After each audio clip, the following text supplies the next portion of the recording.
एक बार पुनः उनकी बातों को सुन करके गरुड़ जी संतुष्ट हुए, लेकिन फिर गरुड़ जी के मन में प्रश्न उठा। गरुड़ जी ने फिर कहा, कैसे कि देहदान विधानम च बद सुकृतनाम विभो सती यदि भवेत् पत्नी तस्याश्च महिमा वद। गरुड़ जी ने कहा, हे भगवान,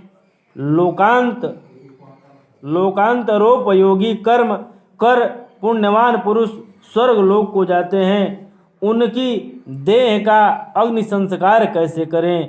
यदि उसकी स्त्री उसके साथ सती हो जाए तब उसका फल क्या होता है? हालांकि आजकल की स्थिति ऐसी नहीं है। यह पहले प्रथाओं में ऐसा चलता था कि जब पति की गति हो जाती थी तो उसके साथ जो है पत्नी भी अपने आप को त्याग कर देती थी, अर्थात उस चिता पर जाकर के खुद भी शयन कर जाती थी गोद में नारियल लेकर के। लेकिन अभी की स्थिति क्या है? जब जीव गत कर जाता है तो उसको घर में भूमि पर शयन करा करके स्नान करा दिया जाता है, शरीर में घी का लेपन लगा करके, और जो विधि व्यवस्था अपनी लोकाचार के अंतर्गत उसकी सैया को तैयार करके उस पर लिटाया जाता है, और घर से मसान घाट तक जो है 6 पिंड का दान होता है, खट पिंड उसको बोलते हैं।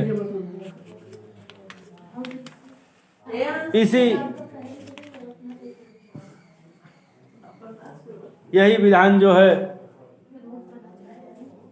किया जाता है। यदि पिता जीवित हो और बालक पौगंडावस्था में मरे तो उसके निमित्त जो है सपिंडिक श्राद्ध नहीं करें, केवल 12वें दिन एकोदृष्ट श्राद्ध करें। स्त्री शूद्र आदि के व्रतादि स्थान में विवाह है, व्रत धारण के प्रथम सब वर्ण को समान क्रिया है, यह अवस्था प्रमाण द्वारा करें। छोटी उम्र होने में क्रिया तथा विषयादि की इच्छा अल्प होती है और क्रिया भी छोटी होती है। 15 वर्ष तक किशोरावस्था में मरे तो सय्यादान, वृक्षोत्सर्ग, पददान, गोदान आदि करे। सन्यासियों का दाह कर्म, उदक क्रिया, दशगात्र आदि कुछ नहीं करें। दंड प्रमाण मात्र से ही मनुष्य नारायण का रूप हो जाता है तथा त्रिदंड ग्रहण मात्र से उसको प्रेतत्व नहीं होता। जो ज्ञानी है अपने स्वरूप अनुभव से ही सदा जीवन मुक्त है, पिंडदान की इच्छा नहीं करते। इसलिए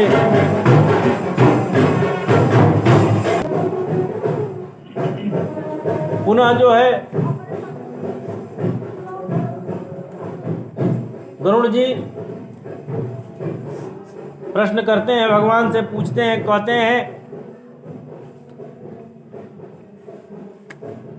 कि दशगात्र विधिं ब्रूहि कृते किं सुकृतं भवेत् पुत्राभावे तु क कुर्या दिति में पद के सव। गरुड़ जी ने कहा, हे केशव, हे माधवेंद्र, दशगात्र कर्म की विधि को कहिए और उसके करने से क्या पुण्य होता है। पुत्र यदि न हो तब कौन करे, वह सब मुझसे विस्तार पूर्वक कहिए। भगवान ने कहा, हे गरुड़, शृणुताक्ष प्रवक्ष्यामि दशगात्र विधिं तव यद्व्याय च सत्पुत्रो मुच्यते पैतृकादृणात् पुत्रः शोकं परित्यज्य धृतिमास्थाय सात्विकीं पितुः पिण्डदादिकं कुर्यात् श्रुपातम च कारयेत्। भगवान ने कहा है, हे गरुण सुनो, मैं दशगात्र का विधान कहूँगा, जिसके करने से सुपुत्र पैतृक ऋण से मुक्त हो जाता है। इसलिए पुत्र को चाहिए कि वह शोक का त्याग कर सात्विक धैर्य को धारण कर पिता के लिए अश्रुपात न कर पिंडदान आदि करे। जो मरे हुए के बाद रोते हैं उनके अश्रुपात तथा उनके नाक में भी जो मल निकलता है उसको प्रेत न चाहते हुए भी परवश होकर भोगता है। प्रथम या द्वितीय दिवस ही मैंने इस बात को बताया, आज जो है स्थिति सामने आ गई। भगवान ने ऐसा बताया कि परवश होकर के भी जीव उसको भोगता है। कब? कि जब जीव गत कर जाता है, उसके स्नेहीजन बंधु बांधव अति विलाप करते हैं, उसके आंख से और नाक से जो मल निकलता है न चाह करके विपरीत को वह भोगना पड़ता है। इसलिए ऐसा कदापि नहीं करना चाहिए। जीवन अमरण यह तो लगा रहता है, जो आता है उसका भी समय निहित है, जो जाता है उसका भी समय निहित है। हम अंधकार में पड़े हैं और यहाँ जी रहे हैं तो सोच रहे हैं कि सब हमारा है। कैसे? कि राम नाम जपना पराया माल अपना। यह भी स्थिति अगर आदमी की आ जाती है, व्यक्ति की, राम नाम जपना पराया माल, यह भी स्थिति जब आ जाती है तो समझ लेना चाहिए कि उसकी सदगति हो जाएगी, दुर्गति नहीं हो। क्योंकि उसी के बहाने राम राम राम राम तो कह रहा है, वो भगवान का स्मरण कर रहा है, चोरी से ही सही, गलती से ही सही कर तो रहा है। एक बार दंत कथा एक चलती है इसी पर कि एक सज्जन थे, हर समय भगवान के नाम का जप करते थे, हे राम हे राम हे राम। एक बार गए वह दीर्घ शंका करने और जैसे ही पैर पकड़ के बैठे, बोले हे राम, पीछे से हनुमान जी मारे एक लात पीठ पे। बोले जा करके लेटरिंग कर रहे हो तुम, भगवान को याद करता है और तुम भगवान का नाम ले रहे हो, वहां तो नहीं लेना चाहिए, अपवित्र अवस्था में है। लेकिन यह दंत कथा है, ऐसा कुछ नहीं है। जो भी है मल मूत्र का त्याग है वह भी इसी में है। सत्कर्म और दुष्कर्म दोनों इसी में है।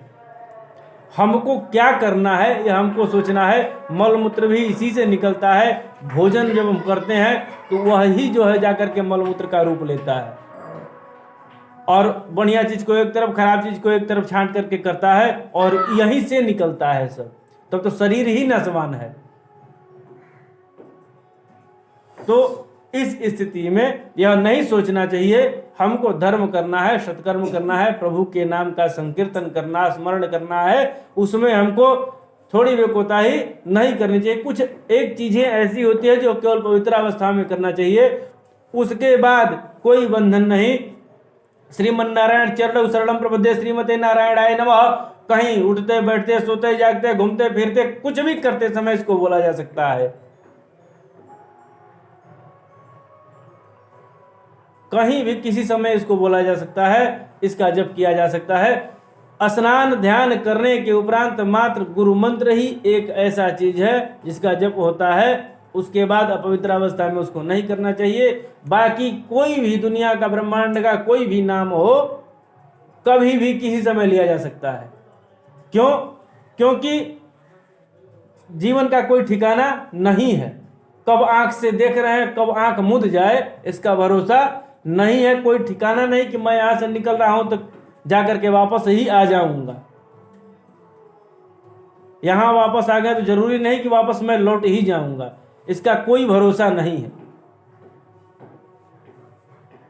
इसलिए जब जागो तभी सवेरा। जागने की चीज है, जब हम जाग गए तभी सुबह हो गया।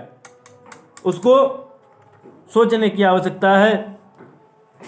देवताओं या मनुष्यों के पास इस प्रकार का उपाय नहीं जिससे मृत प्राणी पुनः यहाँ वापस आ सके।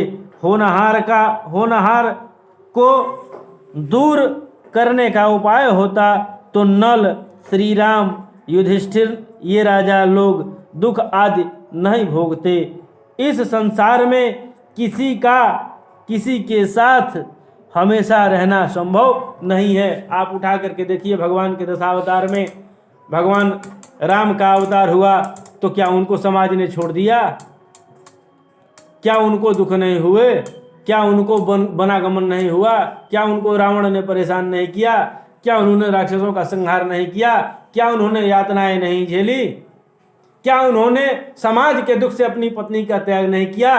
क्या परवश होकर के उनके बच्चे जो है जंगल में वन में रहने को विवश नहीं हुए?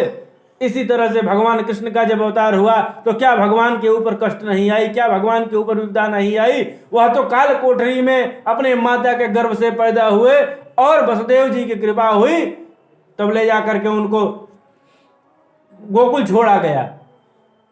और वहां उनका जिस मां के उदर से जन्म हुआ उस मां का दूध कृष्ण को नसीब नहीं हुआ। ऐसा नसीब वाला हमारा ठाकुर जी थे। कृष्ण कन्हैया ऐसा नसीब वाला था कि जिस मां की गोद कोख से जन्म लिया उसका दूध पीने का हक भी उससे छीन लिया गया और दूसरी मां का दूध पी करके वह जीवित रहा। तो मैं समझता हूं संसार का सबसे बड़ा दुख है। उसके बाद 12-14 वर्ष की अवस्था तक लगातार अपने माँ बाप को नहीं देख पाने का उसको मलाल नहीं होगा? क्या उसको दुख नहीं हुआ होगा? पुनः जिस प्रजा के राजा थे उसी प्रजा ने उनको चोर बनाया, चोरी का आरोप लगाया, घर छोड़ दिए, द्वारका से निकल गए, स्मयंतक मणि जाके खोजे, जामवंत जी से युद्ध किए, जामवंती से विवाह किए, मणि ले आकर के दिए, कितना कितना नहीं यत्न नहीं किया। तो यह सब दर्शाने वाली चीज है। यह सब दिखाया इसलिए गया है, बताया इसलिए गया है कि जब हम इसको पढ़ेंगे हमको वैराग्य होगा। अर्थात भगवान भी जब इस मृत्युलोक में आते हैं, मनुष्य का शरीर धारण करते हैं तो उनको भी कष्ट होता है।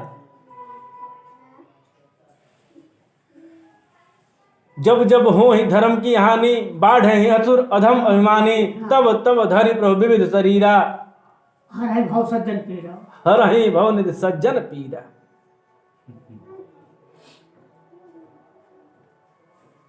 तो सज्जनों के दुख को दूर करने के लिए भगवान का प्रादुर्भाव यहाँ होता है। हम सबकी रक्षा करने के लिए भगवान का प्रादुर्भाव होता है। लेकिन भगवान भी यातना और दुख को आकर के मनुष्य लोक में झेलते हैं, प्राप्त करते हैं, उससे परे नहीं रहते, जानते हुए भी उसको भोगना पड़ता है।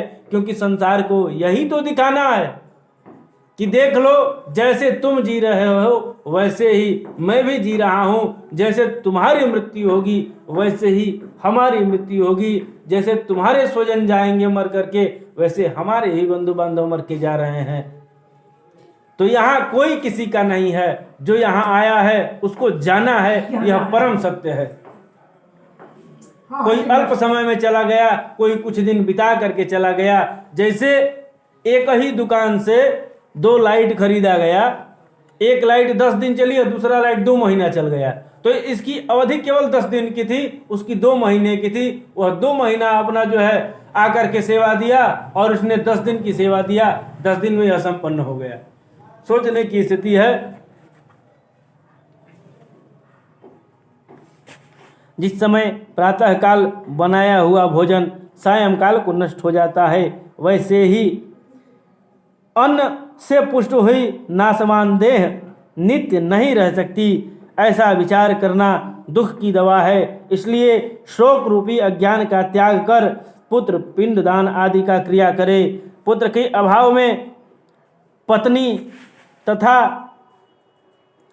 पुत्र स्त्री दोनों के अभाव में सगा भाई, भ्राता के अभाव में ब्राह्मण, ब्राह्मण के अभाव में शिष्य, या सपिंडी करने वाले या सपिंडी यानी सगोत्र वाले लोग क्रिया करें। हे गरुड़, जिनके पुत्र नहीं हैं उनके पिंडदान आदि कार्य बड़े भाई या छोटे भाई के पुत्र या पौत्र को करना चाहिए।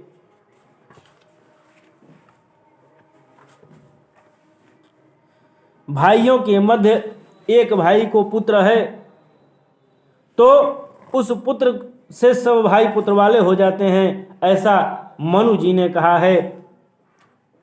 एक पुरुष की जब बहुत स्त्रियां हो, जिसमें एक स्त्री को ही पुत्र हो जाए तो उस पुत्र से के होते हुए सब स्त्री जो है पुत्रवान हो गई, पुत्रवती होती है, ऐसा मनु ने कहा है। सब पुत्रहीन हो तो मित्र जो है पिंडदान करे, कुल में कोई नहीं हो तो पुरोहित पिंडदान करे, क्रिया का लोप न हो। स्त्री या पुरुष अपने मित्र की क्रिया करे, अनाथ की क्रिया करने वाले को कोटि यज्ञ का फल प्राप्त होता है। हे गरुण, पुत्र पिता का दशगात्र करे, परंतु ज्येष्ठ पुत्र यदि मर जाए तो उसका कार्य पिता स्नेह से भी न करे। बहुत पुत्र हो फिर भी प्रेत का दशगात्र, सपिंडन आदि श्राद्ध 16 श्राद्ध प्रथम पुत्र करे।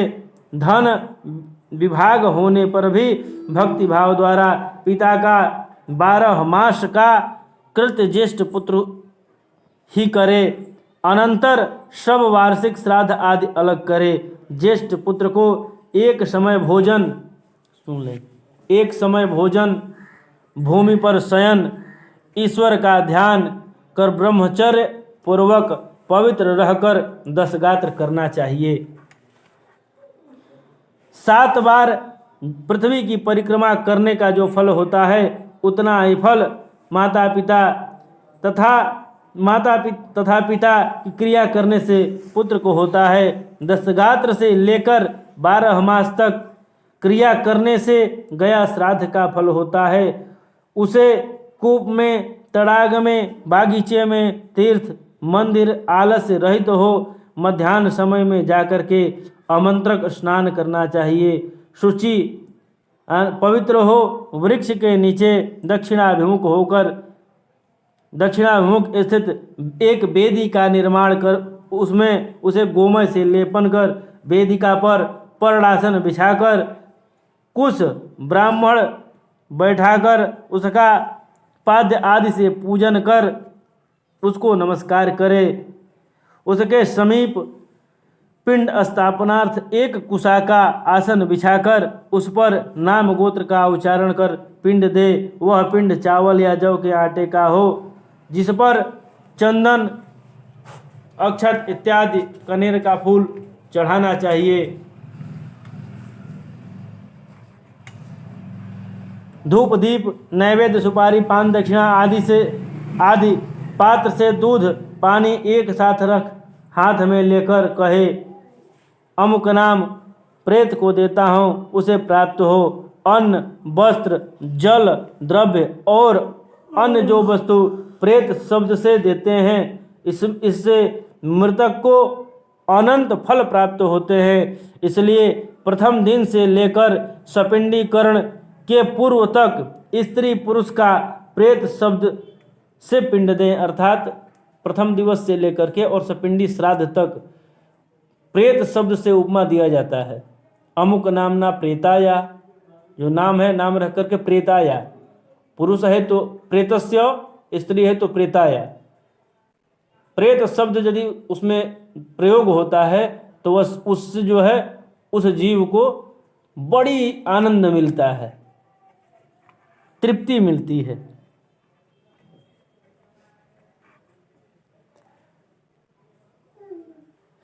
जिस विधि से प्रथम दिन में पिंडदान किया उसी विधि से 9 दिन तक करे। 9वें दिन सभी सगोत्रियों को मृतक को स्वर्ग कामना के लिए तैलाभ्यंग करना चाहिए। देखिए 9वां 10वां दिन जो तैलाभ्यंग होता है अर्थात जो तेल लगाया जाता है, बाल छिला जाता है, तो उस जीव को स्वर्गाधिगमन के लिए यह सब कार्य, तैलाभ्यंग करने का कार्य स्वर्ग के गमन के लिए किया जाता है। तथा स्त्रियों सहित बाहर जा स्नान कर हाथ में दुर्वा तथा धान का लावा लेकर स्त्रियों को आगे कर मृत प्राणी के घर जाए। वहां जाकर ऐसा वचन जरूर कहे, दुर्वा सदृश आपके कुल की वृद्धि हो और लावा के सदृश कुल विकसित हो। ऐसा कह उसके घर में लावा तथा दुर्वा को बिखेर देना चाहिए। हे गरुण, 10वें दिन मांस से 9 देकर उड़द से पिंड दें। पहले की प्रथा जो थी, जब जीव मर जाता था, कोई व्यक्ति गत कर जाता था, तो 10वें दिन पहले मांस का पिंडन होता था, मांस से पिंडा दिया जाता है। मानस में तुलसीदास जी ने लिखा है कि उपरोहित्य कर्मयति मंदा, वेद पुराण स्मृति कर निंदा। क्यों निंदित कर्म था? निंदित कर्म होने का क्या वजह रहा कि उपरोहित कर्म अति मंदा, तुलसीदास जी ने लिखा। तो अति मंद इसलिए हो गया कि दशगात्र में 10वें दिन मांस के पिंड का जो है पिंडदान होता था, इसीलिए उसको दूर निकाल दिया गया। उड़द के भी तो जौन बाटे कुछ मानल जाला कि जमाइन है कर जौन बाटे कि ना, इसीलिए उसको छोड़ करके उड़द का होता है। उड़द को भी तो जो है कि लोग मानते हैं कि मसूरी के जमाइन मानल जाला, ओके ना कोनो कारण में उर्दू के जौन बाटे माई कहत रहे दिन ना ना उर्द के ना, उर्द तो छुआवल जाला। ऐसा बना कि मांस और उड़द एक बराबर की कैटेगरी है। हाँ, मांस का पिंड न दे करके उड़द का प्रयोग किया जाता है। कि केवल 10वें दिन। हाँ, 10वां दिन चाहे एकादश, जिसका 10वां नहीं होता उसका एकादश में होगा, लेकिन उड़द का प्रयोग पहले यही होता था, मांस का पिंड होता था। अच्छा, तो 10वां दिन वाला पिंड जौन पराई में उड़द देल जाओ, एकादश तो होखे के हाँ, बाद बस तो उसी में तो 10वां दिन कुछ नहीं होना है, सब एकादश में होगा, तो एकादश में उड़द लगेगा। ऐसे भी यह श्राद्ध कर्म हो गया ना। कोई सत्कर्म भी अगर है, कहीं जप हो रहा है, कहीं हवन हो रहा है, कहीं यज्ञ हो रहा है, तो उसमें भी बलि दिया जाता है, उसमें भी बलि दिया जाता है। और बलि दही और उड़द की दी जाती है। एक पापड़ ले करके, पापड़ को तोड़ करके हम यज्ञशाला का जो मंडप होता है, हवन कुंड, तो 4 इधर 4 उधर और एक इधर, यानी 10 दिक्पाल का जो है वो होता है, क्षेत्रपाली निकलती है और बलि वैश्व होता है उसका भी। उस पे दही उड़द रख करके और कपूर 10 पे रख करके कपूर जलाया जाता है, उड़द की बलि दी जाती है। तो वहाँ भी बलि का विधान है। तो उड़द से पिंड दें, क्योंकि कलयुग में मांस से पितृश्राद्ध नहीं होता। 10वें दिन सब बांधव मुंडन करावें और क्रिया करने वाले को पुनः मुंडन कराना चाहिए। एक ब्राह्मण को 10 दिन तक मिष्ठान्न भोजन करावे, उसके समीप हरि का ध्यान कर हाथ जोड़ प्रेतत्व मुक्ति की प्रार्थना करे। 80 पुष्प के समान शोभा वाले श्याम रूप पीतांबर वस्त्रधारी गोविंद को नमस्कार करे।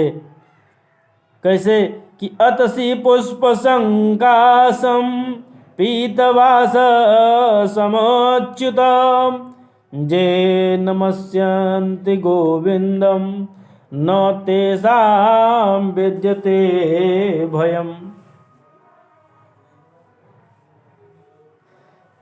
आदि अंतरहित शंख चक्र गदा पद्मधारी पुंडरीकाक्ष भगवान श्री विष्णु प्रेत को मुक्ति के देने वाले हो जाएं। इस प्रकार श्राद्ध के अंत में प्रतिदिन यह प्रार्थना मंत्र पढ़ना चाहिए। इसके बाद स्नान कर गौ को गोग्रास दें, स्वयं भी जो है भोजन करें।